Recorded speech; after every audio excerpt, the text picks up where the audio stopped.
ചന്ദ്രനിലെ മണ്ണിൽ നിന്ന് വലിയ അളവിൽ ജലം ഉൽപ്പാദിപ്പിക്കാനുള്ള ഒരു പുതിയ രീതി കണ്ടെത്തിയിരിക്കുകയാണ് ചൈനീസ് ശാസ്ത്രജ്ഞർ. 2020 ചാങ്ക 5 ദൗത്യത്തിൽ ചന്ദ്രനിൽ നിന്ന് ശേഖരിച്ച് ഭൂമിയിൽ എത്തിച്ച മണ്ണ് ഉപയോഗിച്ചാണ് ശാസ്ത്രജ്ഞർ ജലം ഉൽപ്പാദിപ്പിക്കുന്നതിനുള്ള വിദ്യ കണ്ടെത്തിയത്. 44 വർഷങ്ങൾക്ക് ശേഷം ആദ്യമായി ചന്ദ്രനിൽ നിന്ന് സാമ്പിളുകൾ ഭൂമിയിൽ എത്തിച്ച ദൗത്യമാണ് ചാങ്ക 5. ചന്ദ്രനിലെ മണ്ണിലെ ധാതുക്കളിൽ വലിയ അളവിൽ ഹൈഡ്രജന്റെ സാന്നിധ്യമുണ്ട്. ഉയർന്ന അളവിൽ ഇത് ചൂടാക്കുമ്പോൾ അത് മറ്റു മൂലകങ്ങളുമായി പ്രതിപ്രവർത്തനം നടത്തുന്നുണ്ട് എന്നും അതുവഴി ജലബാഷ്പം രൂപീകരിക്കപ്പെടുന്നുണ്ട് എന്നും ഗവേഷകർ കണ്ടെത്തിയതായി ചൈനീസ് മാധ്യമമായ CCTV റിപ്പോർട്ട് ചെയ്യുന്നു. 3 വർഷം നീണ്ട ഗവേഷണ പഠനങ്ങളാണ് ഇപ്പോൾ ഈ പഠനത്തിലേക്ക് എത്തിക്കാൻ ചൈനീസ് ഗവേഷകരെ സഹായിച്ചത്. ചന്ദ്രനിലെ മണ്ണിൽ നിന്ന് ജലം ഉൽപ്പാദിപ്പിക്കാനുള്ള മാർഗം കണ്ടെത്തിയത് ഭാവിയിൽ സ്ഥിരമായ മനുഷ്യവാസവും ഗവേഷണവും സാധ്യമാക്കും എന്ന് ചൈന അവകാശപ്പെടുന്നു. തന്നെയുമല്ല, അവിടെ കൂടുതൽ ഗവേഷണ കേന്ദ്രങ്ങൾ സ്ഥാപിക്കാനുള്ള ലക്ഷ്യങ്ങൾക്ക് ഉപകരിക്കുന്നതാണ് ഈ കണ്ടെത്തൽ. US-ഉം ചൈനയും തമ്മിൽ ശക്തമായ ബഹിരാകാശ മത്സരം നടക്കുകയാണ്. ഈ സാഹചര്യത്തിലാണ് ചൈനയ്ക്ക് മുൻകൈ നൽകുന്ന ഈ ഒരു കണ്ടെത്തൽ. ഇനിയും ആരംഭിച്ചിട്ടില്ലാത്ത ആർട്ടമിസ് ദൗത്യത്തിലൂടെ US-ഉം ലക്ഷ്യമിടുന്നത് ചന്ദ്രനിൽ മനുഷ്യന്റെ സ്ഥിരവാസം സാധ്യമാക്കുന്നതിനാണ്. പുതിയ രീതി ഉപയോഗിച്ച് ചന്ദ്രനിലെ 1 ടൺ മണ്ണിൽ നിന്ന് 51 മുതൽ 76 കിലോഗ്രാം ജലം ഉൽപ്പാദിപ്പിക്കാൻ സാധിക്കും. അതായത് 1/2 ലിറ്ററിന്റെ 100-ലധികം കുപ്പികൾ നിറയ്ക്കാനുള്ള ജലം ലഭിക്കും. റഷ്യയുമായി ചേർന്ന് ഇന്റർനാഷണൽ ലൂണാർ റിസർച്ച് സെന്റർ ആരംഭിക്കാനുള്ള ശ്രമങ്ങളിലാണ് ചൈന. 2035 ചന്ദ്രനിൽ ഒരു ബേസിക് സ്റ്റേഷൻ സ്ഥാപിക്കാനും ചൈന ലക്ഷ്യമിടുന്നുണ്ട്. 2045 ചന്ദ്രനെ ചുവന്ന സ്പേസ് സ്റ്റേഷനും ചൈന ലക്ഷ്യമിടുന്നു. ജൂണിൽ ചന്ദ്രനിൽ നിന്ന് തിരികെ എത്തിയ ചാങ്ക 6 ദൗത്യത്തിൽ ശേഖരിച്ച സാമ്പിളുകളിലും പുതിയ രീതി ഉപയോഗിച്ച് ജലം ഉൽപ്പാദിപ്പിക്കാനുള്ള പരീക്ഷണങ്ങൾ നടത്തിവരികയാണ്. ഗവേഷകർ അതിനുശേഷം ഇതുമായി ബന്ധപ്പെട്ട പ്രഖ്യാപനം ഉണ്ടായേക്കുമെന്നാണ് റിപ്പോർട്ടുകൾ പറയുന്നത്.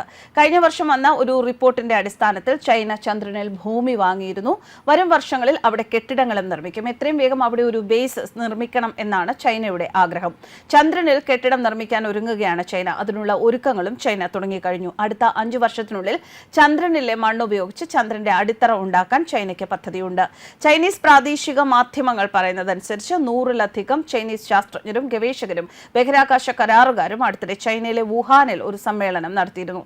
ഈ യോഗത്തിൽ വരാനിരിക്കുന്ന ദൗത്യങ്ങളെക്കുറിച്ചും ചന്ദ്രനിൽ അടിസ്ഥാന സൗകര്യങ്ങൾ നിർമ്മിക്കാനുള്ള പദ്ധതികളും രീതികളും ചർച്ച ചെയ്തു. ചന്ദ്രനിലെ മണ്ണിൽ നിന്ന് ഇഷ്ടികകൾ നിർമ്മിക്കാൻ ഒരു സംഘം ചൈനീസ് സൂപ്പർ മെയ്സൺസ് എന്ന റോബോട്ടിനെ രൂപകൽപ്പന ചെയ്യുകയാണ് എന്ന് ചൈനീസ് അക്കാദമി ഓഫ് എഞ്ചിനീയറിംഗിലെ വിദഗ്ധൻ ഡിങ് ലുയൂൻ പറഞ്ഞിരുന്നു. കുറഞ്ഞ സമയത്തിനുള്ളിൽ ഈ ലക്ഷ്യം കൈവരിക്കുന്നതിന് നിരവധി ബുദ്ധിമുട്ടുകൾ ഉണ്ടാകാം എന്നാണ് ഈ റിപ്പോർട്ടിൽ പറയുന്നത്. വെള്ളത്തിന്റെ അഭാവം, കുറഞ്ഞ ഗുരുത്വാകർഷണം, ചന്ദ്രനിൽ അടിക്കടിയുള്ള ഭൂകമ്പങ്ങൾ, കഠിനമായ കോസ്മിക് വികിരണം, ഇതൊക്കെ പദ്ധതിയെ പ്രതികൂലമായി ബാധിച്ചേക്കാവുന്ന ഘടകങ്ങളാണ്. എന്നാൽ പോലും ദീർഘകാല ചന്ദ്ര പര്യവേക്ഷണത്തിന് ചന്ദ്രനിൽ ഒരു ആവാസ വ്യവസ്ഥ ആവശ്യമാണ് എന്നും ഭാവിയിൽ അത് യാഥാർത്ഥ്യമാകും എന്നും ചൈനീസ് അധികൃതർ പറയുന്നു.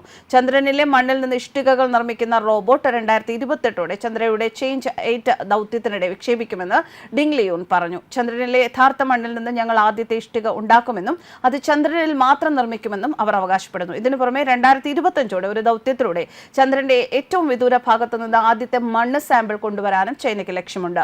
2020 ചേഞ്ച് 5 ദൗത്യത്തിനിടെ ചൈന ചന്ദ്രന്റെ സമീപത്ത് നിന്ന് മണ്ണ് സാമ്പിളുകൾ കൊണ്ടുവന്നിട്ടുണ്ട് എന്ന് ചൈനീസ് മാധ്യമങ്ങൾ റിപ്പോർട്ട് ചെയ്തിരുന്നു. 2026 ചേഞ്ച് 7 ദൗത്യം വിക്ഷേപിക്കും. അത് ദക്ഷിണ ധ്രുവത്തിലെ എയ്റ്റ്കെയ്ൻ തടാകത്തിൽ ഇറങ്ങുകയും ഗർത്തങ്ങളുടെ അടിയിൽ വെള്ളത്തിന്റെ അംശം തിരയുകയും ചെയ്യും.